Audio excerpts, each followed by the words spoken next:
Sekarang untuk mengetahui jati diri saya berikan itu mengenai buku-buku butir-butir budaya Jawa yang mudah-mudahan akan bisa juga mempertebal dari iman percaya dan kemudian perilaku yang baik untuk berbuat yang baik.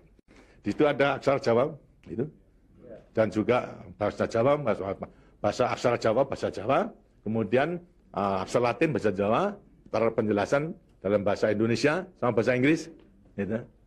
Nah, sebetulnya orang yang bisa mengetahui daripada aksara Jawa itu bisa mengetahui daripada jati dirinya sendiri. Mau diterangkan ini? Sebetulnya kalau menerangkan itu harus malam semua sebetulnya.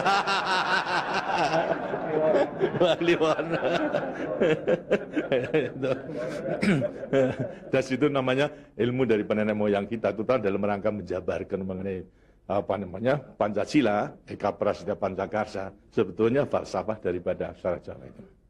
Kan daripada aksara Jawa ada 20 tuh, Hono Coroko, Doto Sawolo, Podo Joyono, Mogo Bodomo, 20 itu. Itu betul-betul merupakan gambaran daripada nenek moyang kita untuk menjelaskan kepada kita mengenai sangkan paran kita, sangkan paran yang dumati. Dari mana kita akan kemana daripada kita itu. Nah, kemudian akan bisa mengetahui dirinya sendiri selama hidup di dunia. Disebutkan Hono Coroko. Itu. Ho itu daripada apa? Hono. Itu, Hono. Hono ada. No itu daripada apa? Dari wujud daripada Hono. Mulai daripada Gono, Legeno. Gono itu belum wujud, belum berbentuk. Legeno itu masih belum ada sandangan, masih utuh, Itu belum ada taling tarungnya dan sebagainya, masih belum ada sandangan. Terus Hono. Jadi manusia itu memang dilahirkan, diciptakan oleh Tuhan, mulai daripada Hono hurip. Huripnya siapa? Nur daripada Tuhan Yang Maha Kuasa.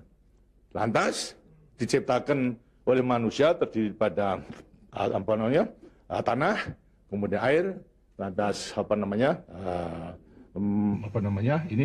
Hawa dan juga api. Apa itu? Ya daripada semua tumbuh-tumbuhan yang ada ini. Tumbuh-tumbuhan ini kan butuhkan dari tanah, butuhkan daripada air, butuhkan daripada matahari, itu pula daripada hawa. Daripada tanam-tanam dimakan daripada manusia, ada laki maupun perempuan, akhirnya menjadi cacat dari mani. Mani kemudian berkumpul suami istri, lahirlah, wujudlah daripada embrio tadi. Embrio itu masih legeno, masih gono. Itu mulai nonya itu. Terus mulai daripada hurip, kemudian hubungan suami istri mulai timbul. Daripada gono, masing legono. Kemudian lantas setelah itu tumbuh daripada embrio tersebut menjadi jabang bayi yang kemudian dilengkapi dengan coroko. Apa itu? Cipta rasa karsa. Itu coroko. Daya cipta, daya rasa dan karsa. Semua ada. Itu. Setelah itu kemudian lantas apa? Doto sawolo. Itu apa? Manusia itu setelah diberikan panca indera, diberikan sandangan panca indera, cipta rasa karsa, juga diberikan sifat Tuhan. Sifat zat kang datan sawolo, datan salah. Sifat dari yang tidak salah itu hanya Tuhan. Ya, kalau manusia ini salah. Tapi kalau Tuhan itu tidak salah. Oleh karena semua manusia diberikan sama. Sifat daripada Tuhan yang tidak salah. Itu. Doto sawolo, datan sawolo. Tidak pernah salah. Sifat daripada Tuhan. Tapi sebagai manusia juga tidak diberikan itu. Diberikan sifat yang bertentangan dengan sifat baik itu, sifatnya Tuhan. Yang jelek. Kalau kita misalnya sabar, kan juga punya hati berangasan. Ya. Nah, kemudian lantas kita jujur. Tempo-tempo juga penipu. Ya. Semuanya diberikan sifat. Itu sifat yang bertentangan dengan zat kang datan sawolo. Sama kekuatannya. Podo joyonya. Dua sifat bertentangan yang sama kekuatannya. Sama kekuatannya. Ada pada kita itu kalau kita mengenali. Tinggal sekarang manusianya sendiri. Manusianya sendiri setelah mengetahui diberikan dua sifat yang bertentangan, yang sama kekuatannya, akan diapakan ini? Itu. Lantas sekarang Dodo Solo, Podo Joyo, Mogo Bodong. Mo itu sukmo, go itu satu. Itu, Mogo Bo badan. Jadi selama sukmo masih satu dengan badan, sukmo masih manunggal di badan, manusia hidup. Selama itu masih ada, diuji dalam rangka dua sifat yang bertentangan tadi. Itu. Yang Podo Joyo tadi. Itu. Lantas, tapi kalau kemudian lantas sukmo sudah pisah dengan badan, itu lantas apa? Badannya tinggal, jadi apa? Badan. Nah, tinggal pertanyaannya, sukmonya mau kemana? Sukmonya mana? Ya terserah kepada saudara-saudara semua. Mana-mana itu. Jadi semuanya tergantung pada dirinya. Semua diberi pelengkapan yang sama. Tuhan Maha Hadir, tapi tinggal kepada dirinya masing-masing dalam mengendalikan. Kalau mau yang diujar itu adalah memang yang bertentangan, yang jelek, bukan sifat Tuhan, ya tempatnya juga sudah ada.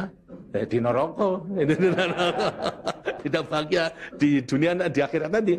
Tapi kalau yang dikendalikan atau yang dilayani itu adalah sifat daripada Tuhan, ya dengan sini akan dekat kepada Tuhan.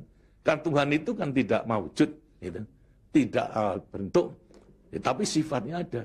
Jadi kalau kita mau kembali dekat kepada Tuhan, ya membawa sifat yang baik itu, sifat Tuhan kepada Tuhan. Itu sebenarnya gampangnya daripada rahasia hidup itu sebetulnya hanya itu saja. Tapi tidak tergantung pada saya, tergantung pada saudara-saudara sendiri dalam rangka pengeterapannya itu. Gitu. Karena itu coba pelajari daripada semua ini, daripada untuk mengendalikan dua sifat yang bertentangan tadi, itu dengan sendirinya agar supaya betul-betul bisa menempati diri. Kemudian di samping itu juga Tuhan itu memberikan suatu takdir kepada sifat kodrati daripada manusia. Apa sifat kodrati manusia? Manusia dilahirkan sebagai individu, ya toh? Kita masing-masing individu. Tapi kehidupan kita sejak mulai daripada adanya janin sampai pada mati tergantung pada orang banyak. Jadi kemudian dalam hidup kita di dunia itu hanya memenangkan kepentingan pribadinya sendiri. Lihat kan tidak adil. Tidak adil. Seharusnya memang menyadari bahwa sebagian besar daripada hidupnya tergantung kepada orang lain. Karena itu wajiblah sekarang memenuhi panggilan untuk ya bersama-sama dengan orang lain. Sebab hidup di dunia itu adalah bisa serasi. Jadi karena itu lantas sekarang namanya sifat kodrati daripada sifat yang monodualistis. Itu. Satu tapi kembar kan tapi satu. Ialah sifat individu sama sebagai makhluk sosial. Nah, itu kuncinya daripada penghayatan, pengamalan daripada Pancasila. Gitu. Nah, demikianlah waktunya saya kira sudah.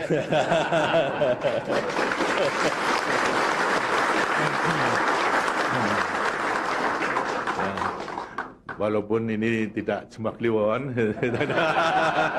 tapi minggu, karena itu sebagai peninggalan daripada ilmu, dari peninggalan nenek moyang kita, yang namakan juga ilmu kasunyatan sama sangkan paraning dumadi itu sebetulnya ilmu kebatinan dalam arti bukan klenik. Kebatinan dalam arti mendekatkan diri kepada Tuhan, pada Tuhan. Jadi orang mengatakan itu klenik, itu bukan.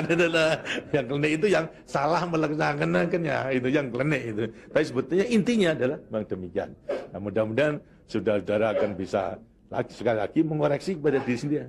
Artinya kasunyatan, lihat kenyataan pada dirimu sendiri. Itu. Bagaimana? Karena sudah mengetahui, baru nanti akan gampang. Kita meletakkan semuanya. Terima kasih. Dan demikianlah daripada penjelasan. Karena itu setelah nanti selesai kembali ke tempatnya masing-masing, mudah-mudahan akan bisa melaksanakan tugasnya dengan sebaik-baiknya dalam kita melanjutkan pengabdian kita pada negara dan bangsa yang sedang membangun ini. Terima kasih. Wassalamualaikum warahmatullahi wabarakatuh.